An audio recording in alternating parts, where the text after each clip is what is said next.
You were calling plays with a headset on and everything, and not to delve too deep into the play calling storyline here, but just how did that experiment go? The first, you've probably done it in other practices, but I don't know just how did that go, I guess, Saturday?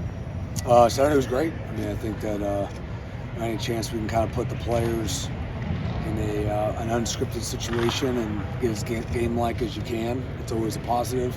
Probably get more real reactions as players, both offensively and defensively. So Coach Day's been mixing that in from the jump, and those are, I think, our most precious periods, just from a authenticity of play standpoint, operationally as well. Just getting plays in, getting them executed, comprehending them, and then working to execute. So we've been doing that. It's been good. Brian, how much of Saturday was scripted and how much was what you're talking about? It's an opportunity, I don't know, get creative or however you want to put it. Scrimmage days are a mix, and they can change at any point. Brian, what's Cornell doing? Line receiver. What's that? What's he doing right now that's impressed you guys enough? He's being, I would say he's being well detailed. I would say that he's doing a pretty good job taking meetings to the field. We talk about techniques. We talk about the details of every play. He's pretty consistent on hitting those. Probably the best thing he's done is just the ability to make a mistake, correct it, and then move on from it. He very rarely has repeated mistakes, and that's usually a pretty good sign of a good player, a guy that's about his business, and that's really what you're hoping for. Brian didn't have a headset on Saturday, so obviously you got full control of what was going on out there. Can you just walk us through when you guys were maybe going to scrimmage mode, when you guys had those headsets on, what the process is like when you're calling plays out there, when you're the guy in charge of those situations? I mean, we have a headset on and we're calling the plays, and I try to decide what's a good play call on each situation, and go from there. Yeah, it's okay. I mean, I enjoy it. I think that it's different probably in a world where we're not scheming anybody right now. I mean, we're kind of trying to put ourselves in good play calls, bad play calls, versus our defense, but not necessarily scheming, I would say. So it's a combination. It's fun. I mean, it's fun. It's just getting a feel for what's in for them right now, and then what do we have that probably is a decent call against that, and vice versa. It's really an opportunity for guys to operate, like we're alluding to, get things in, get them executed, substitute, and then let guys compete. And when we go live, that's some of the best work. Which in practice is tough when it's stud, because we figure every single time a person's at the point of attack, we think he makes the tackle every time. And on Saturday, we see that's rarely true. So, but it's fun. What was your highlight of Saturday scrimmage? I'm not, I'm just wondering, was there a play or two where, wow, that went exactly? I mean, you understand what I'm saying? My highlight was when we won at the end of the scrimmage. That was the highlight. Yeah. Right. How would you evaluate that double moves that Jayden put on there late? I think it's a great. Yeah, I think it's a good situation where we provide guys an opportunity to make a play. We got the right look, and guys execute the play at a high level. I mean, and that's not a bad connotation. That's the reality of what we do. Coaches try to do their job, players got to do their job, and the ones that consistently make the consistent play are the better players. That's really how you judge, the level of a player is not if you can do it, but how often. And so that was a great example of guys seeing the look, executing at a high level, and then really, helping us start off with some good momentum. After the scrimmage, Brian said this is it for Jayden. This is his time. Do you feel that sense of urgency from him? Have you seen that this spring? I mean, I wouldn't say it's his time. It's always his time. I think we were labeling people on when their time is. I don't understand that concept. So, I mean, as far as I'm concerned, he can be here for 6 years if he wants to. So he's halfway through his time. And yeah, he's doing a great job. I think he's in a position where he's playing faster. He's playing more consistent. I think that I'm really excited, like I have as a freshman and when he's a sophomore, that I'm excited for what's to come for Jayden. And when it comes, circumstantial, but at the end of the day, he's on a good path, and he knows that. What went into the decision to remove Carnell Tate's blackstripe? I would say anytime a guy comes in and handles his business off the field, I think he has all straight A's right now. He's never missed a workout. He's always on time. He's doing his job on the field. The combination of all of that, it was well deserved. Has he done anything that surprised you yet? Like, I know you had high expectations, but has he met them? Has he surprised you? I wouldn't say he surprised me. I think that I really appreciate where he's at, off the field and on the field so early in his career. I wouldn't say I would expect it to happen so quickly, but I would have figured by end of summer it's starting to click a little bit. But he's done a great job since he stepped foot on campus. Brian, how deep, legitimately deep is this room right now? That guys you feel confident to throw on the field and see some legitimate playing time. I would say that we are a good, 6-7 deep right now, and that's really good. I would say that I would say, in my opinion, the guys that, and again, they're showing trajectory. The 4, 5, 6 is much better than it was this time last year. So everyone's being pushed, everyone's growing, and having these extra reps, a couple guys out, have been awesome. And they know that those are eventually going to go away. So as long as we're maximizing those, we'll be in a much better position come fall camp. Who are those 6 or 7 guys? They're mine. What's that? Who are those 6 or 7 guys? It's a secret. Go back to Jade. When you use the word consistent, more consistent, what does that mean for coach speak? What is Jayden doing that maybe he wasn't doing this time a year ago or last fall and stuff? He's being more consistent. I know, but what does that mean? He's recognizing defenses better. He's running all of it. Working. Pick a spot. Yeah.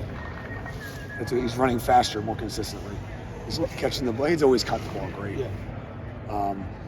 No mental mistakes on offense. Blocking the right guys. Lining up on the right alignments. I don't know. Pick the details of football. He's doing them more consistently.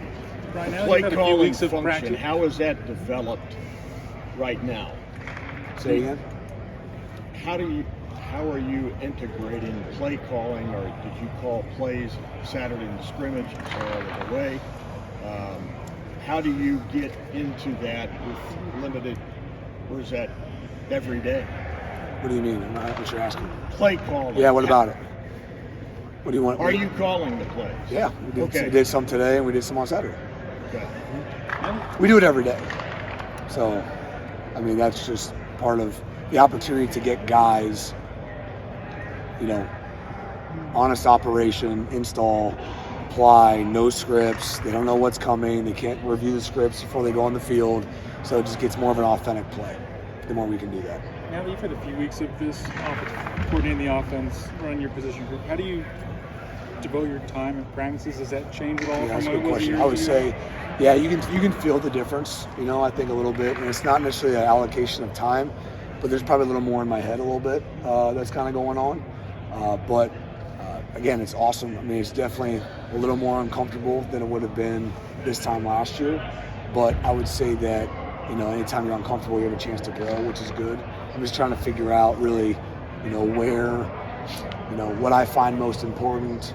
And then, again, I got to allocate my time properly, because obviously recruiting is, really, really important, and connecting with people. And now I'm connecting with more guys, which is awesome.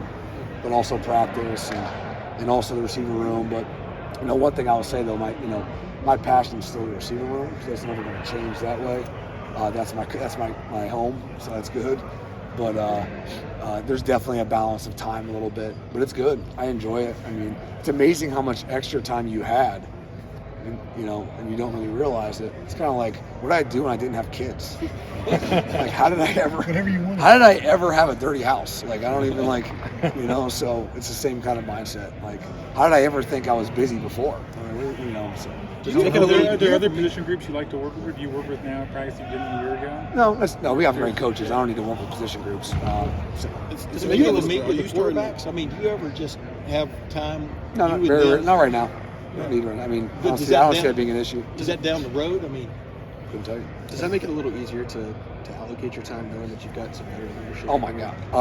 For the receiver room? Yeah. Combination. I would say that, yes, the veteran leadership in the room is awesome. Huge help, I would say, but the staff alone, all of that. Like, we're very inclusive.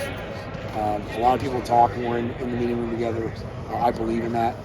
And, I hope, and that's, everyone's opinion and everyone's kind of viewpoint is really important to me. And so we have a lot of dialogue. So the combination of our room, the receivers being, leaders and operating the right way, and then also the staff that's around us all. I mean, it's a great combination. Have you seen Julian and Emeka take a step forward, maybe in their mental progression since they can't be on the field as much? Yeah, they all grow. But I mean, it's a little different in spring when you're not on the field to grow. But they grow all the time. It's play calling adjustment. We're talking and writing about it so much. I know. I just want to make sure we have it. It's really wild. But which is why we've got to understand, we're not talking about it the wrong way. Is this, listen, man, you've been around ball your whole life. Yep. You know ball, you're calling plays. What's the big thing? Or how much is it that, you do have to practice doing this because you haven't done it. You know what I mean? I understand. We don't know what the hell we're talking about with this stuff, but this is an adjustment for you.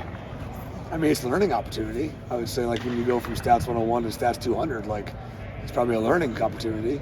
I mean, so, again, I know this is a wide topic, and you can talk to Coach Day. Coach Day, ask him his thoughts and all that stuff. But I think that, again, an opportunity to let the words come out of my mouth and not Coach Day's at practice. I mean, yes, there is a growing thing that's happening, and yes, there's an opportunity, but there's a pedestal it's being put on right now that, we don't even know how it's all playing out in the fall. I'm not thinking of it that way. You guys, I know it's a great talking point for you guys, but I just want to get these guys ready for spring ball. I want to evaluate, identify our top 22 to 30 players. I want to come out of spring knowing, okay, these are the guys that are earning opportunities. Who are the guys that need to try to steal opportunities, and let's go from there. And so we're working in a world of, install, situational football, be great at situational football. We have other focuses on necessarily that who's calling the plays. So you have no goals in the spring. I have plenty of goals. As a play caller. I don't think it'd be fair to have goals. I mean, because I haven't done it.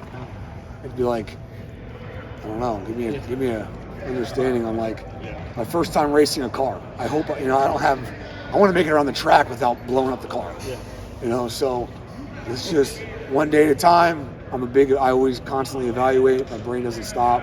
So that's constantly happening. But, I know this is going to be a talking point the entire time. And I'm just trying to explain, we're going to call plays every day in practice, guys. And then go from there. But so the things you're learning about yourself as a play caller, through this, though, as you're going through it? Whether it's, I don't know, whether you want it quiet or not on the headset, whether or not you would want to be on the field or up in the box when you are calling plays. Are there things that you're maybe checking off as you're going through this process? Maybe not even no, there'll be time for that. There'll be time for figuring that. out. They're gonna. That's a non-issue. We'll figure all the operational things from a game day situation as we get through spring ball, spring game, fall camp.